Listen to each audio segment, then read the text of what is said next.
Alright, so I was chosen to do school-age children for the Growth and Development PowerPoint, which is ages 6 through 12. Henry is a 7-year-old African American male and has an 11-year-old sister. His biological mom and dad have been divorced for 5 years. Henry lives with each biological parent 50-50 and has adjusted to his schedule. They have a blended family. At his mom's house, there is no pets. It is a 2-story home with central air conditioning and running water. The house is on a major road. His mom is dating a man who has 3 kids of his own. The boyfriend is at the house frequently, but they have all only gotten together a few times. The mom is a stay-at-home mom and occasionally takes jobs as a freelance photographer. Henry's dad has a dog, also has a 2-story large home with central air and running water. He has remarried, and Henry now has 3 step-siblings in addition to his biological sister. His dad works in sales. Henry is bright and outgoing. He is not very athletic, but he does participate in school activities. He is a little on the shorter side, so he does get picked on for his shorter height. His dad is an atheist. His mom states that she is Christian but does not practice the religion. The school Henry goes to is religious-based in a private school. Both parents tend to be more permissive with their parenting approach, so they are nurturing and warm, but have a hard time setting limits and rules, which could become problematic. Some questions for more information to guiding care for this family would be, do the family members make decisions together, or does one family member make the major decisions? What other family members or friends are included in the family circle of support? Where and when would families prefer to meet and discuss issues? And what are family mealtime practices? Are there dietary preferences? Are there any restrictions to the diet? And how well-rounded the diet is. I think if Henry were to get sick or hospitalized, his biological mom and dad would have to coordinate who would help support financially, physically, and mentally. His mother is a stay-at-home mom, so she could be there for Henry more if he were to be hospitalized or had to stay home from school, but she also would have to take care of his sister, so it would take some planning around that. His dad does have a full-time job and 3 other stepkids and his daughter to take care of. It would take support of other family members as well as the biological parents' significant others to care for the families in the event of sickness or hospitalization. So this slide is about family theories.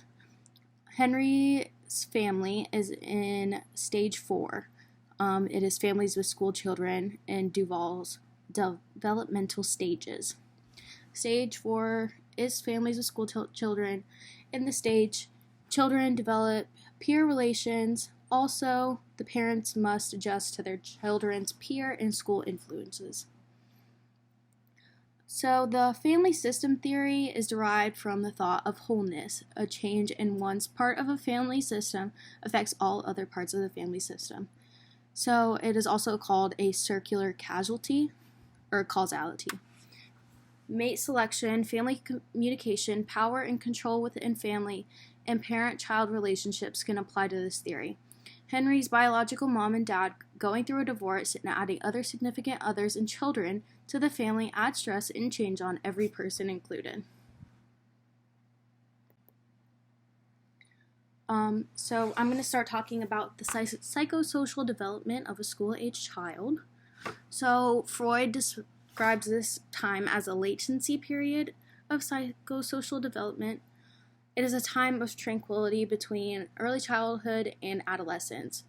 Children start experiencing relationships with same-sex peers. During this time, a sense of industry is developing. They're eager to develop skills and participate in meaningful and socially useful work. A growing sense of independence occurs and interests expand. Children want to be engaged in tasks that can be completed. Failure to develop a sense of accomplishment can result in inferiority. They want the approval of their peers. For Piaget, the cognitive development includes concrete operations. That is the use of thought processes to experience events and actions. They will develop an understanding of relationships between things and ideas. They can use conceptual thinking, and they are able to make judgments based on reason. Kohlberg talks about moral development. So for the school-age child, the development of the conscience and moral standards. So ages 6 through 7 use rewards and punishments to guide their judgment, and a bad act is one that breaks or causes harm. They might also interpret accidents or misfortunes, consequences of bad acts. Older school-age children are able to judge an act based on its intentions that prompted it and not just the consequences. They also take other points of view into account and treat others how they would like to be treated.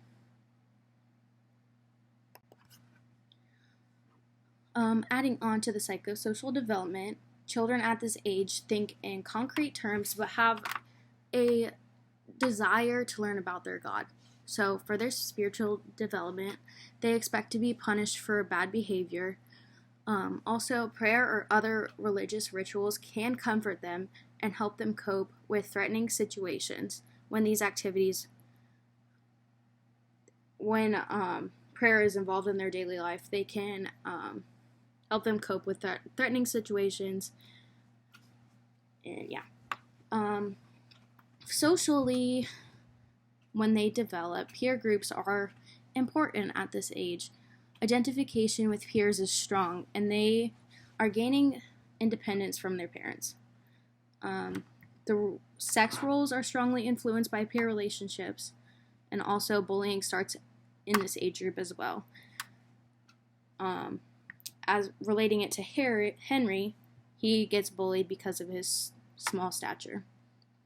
Parents are primary influence in shaping child's personality, behavior, and value systems. They aren't ready to abandon parental control, but are increasing in their independence. So for play for school-age children, it's starting to involve physical skill, intellectual ability, and fantasy. The child will find a sense of belonging in being in a team or a group. Belonging to a group is extremely important. There is a need for rules and rituals also when playing. It can be highly active, and they can enjoy quiet and solitary activities as well. The definition of self-concept is a conscious awareness of a variety of self-perceptions. This also includes body image, sexuality, and self-esteem. Parents, peers, and teachers provide valuable input during middle childhood.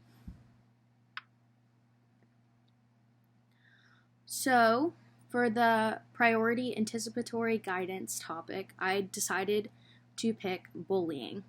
So the nursing diagnosis that I think best fits Henry's psychosocial development is risk for disturbed body image as evidenced by getting picked on for his short stature and not being very athletic. According to StopBullying.com, kids who are bullied are most likely to experience depression, anxiety, increased feelings of sadness and loneliness, changes in sleep and eating patterns, loss of interest in activities that they used to enjoy, and these issues most likely persist into adulthood.